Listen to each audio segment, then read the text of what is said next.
Hi అండి, అందరికీ నమస్కారం. నా పేరు బాబ్జీ. మీరు చూస్తున్నారు Babji Telugu info YouTube channel. Friends, ఈరోజు మనం చెప్పుకోబోయే టాపిక్ ఏంటంటే, ఎక్కడ చూసినా గ్యాస్ అనే ఒకే ప్రాబ్లం అండి. అదే గ్యాస్ సిలిండర్స్ ఏ విధంగా బుక్ చేసుకోవాలో, అసలు మనకి గ్యాస్ సిలిండర్ మనకు వస్తుందా లేదా అనే విషయంపై ఈ వీడియోలో మీకు చెప్పబోతాను. ఈ వీడియోని ఎక్కడ స్కిప్ చేయకుండా లాస్ట్ వరకు చూడండి. ఓకే ఫ్రెండ్స్, ఇంకా లేట్ చేయకుండా లెట్స్ గో టు టాపిక్.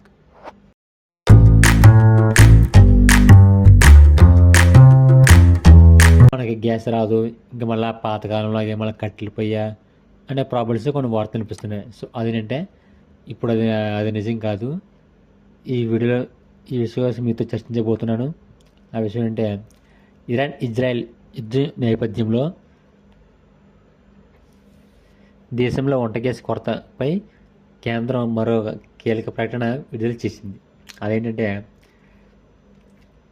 దేశంలో గ్యాస్ సిలిండర్ కొరత లేదని, ప్రజలు ఆందోళనతో బుకింగ్ చేయడం వల్లనే సమస్య వచ్చిందని పెట్రోలియం శాఖ జాయింట్ సెక్రటరీ సుజాత శర్మగా పేర్కొన్నారు. కమర్షియల్ గ్యాస్ సిలిండర్ పంపిణీ మళ్ళీ ప్రారంభించినట్లు తెలిపారు.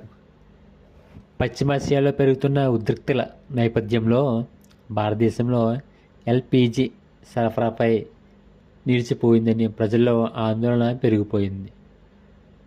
దీంతో గ్యాస్ దొరుకుతుందో లేదో అని జనాలు ఎగబడి బుకింగ్ చేసుకోవడం ప్రారంభించారు.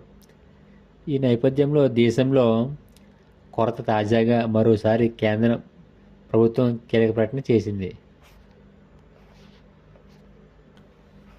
దేశంలో గ్యాస్కు సిలిండర్ కొరత లేదని, ప్రజలు ఆందోళనతో బుకింగ్ చేయడం వల్ల సమస్య వచ్చిందని పెట్రోలియం శాఖ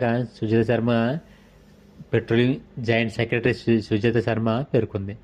కమర్షియల్ సిలిండర్ పంపిణీ మళ్ళా ప్రారంభించినట్లు తెలిపారు. ఎల్పిజి కొరత నివారణ ప్రభుత్వం అన్ని చర్యలు చేపట్టిందని స్పష్టం చేశారు. సో ఏంటంటే, మనకి ఎల్పిజి కొరత అనేది లేదు. సో మనకి ఎల్పిజి కొరత వస్తుందన్న భయంతో ప్రజల ఆందోళనతో ఎల్పిజి బుకింగ్ ఎక్కువ చేయడం వల్ల బుకింగ్ సాధ్యం కాక కొరత అనేది ఏర్పడిందని చెప్పుకొచ్చారు. ఎల్పిజి కొరత నివారణకు ప్రభుత్వం అన్ని చర్యలు చేపట్టినట్టు స్పష్టం చేసింది. ఈ సందర్భంగా పెట్రోలియం శాఖ జాయింట్ సెక్రటరీ అయిన సుజాత శర్మ గారు మాట్లాడుతూ, పశ్చిమాసియాలో యుద్ధ నివారణ కారణంగా సిలిండర్లు దొరకవేమోనన్న భయంతో ప్రజలు ముందస్తుగా బుక్ చేసుకుంటున్నారని, ఇప్పటి వరకు 88 లక్షల బుకింగ్స్ నమోదయ్యాయని తెలిపారు. అవసరమైతే తప్ప ముందస్తు బుకింగ్ చేయవద్దని కోరారు. దాదాపు ప్రపంచంలోనే రెండో అతిపెద్ద ఎల్పిజి కొనుగోలుదారుగా ఉందని, మన దేశానికి వచ్చే ఎల్పిజి 90% వాటా హార్ముజ్ గుండానే వస్తున్నాయని తెలిపారు. అయితే ప్రస్తుతం అక్కడ రాకపోకలు నిలిచిపోవడంతో కొంత ఇబ్బందికరంగా ఉన్నప్పటికీ ఇరాన్ భారత్కు సహకరిస్తుందని పేర్కొంది. అటు నుంచి భారత్కు వచ్చే నౌకలు అడ్డుకోబోమని ఇప్పటికే ఇండియాకు ఇరాన్ భరోసా ఇచ్చినట్లు తెలుస్తుంది. అయితే తాజాగా ఇదే అంశంపై పెట్రోలియం శాఖ జాయింట్ సెక్రటరీ అయిన సుజాత శర్మ గారు సైతం కీలక వ్యాఖ్యలు చేశారు. త్వరలో హార్ముజ్ నుంచి 2 ఎల్పిజి నౌకలు భారత్కు వస్తున్నాయని తెలిపారు. అంతేకాదు, భారత్లో ఎల్పిజి, డీజిల్,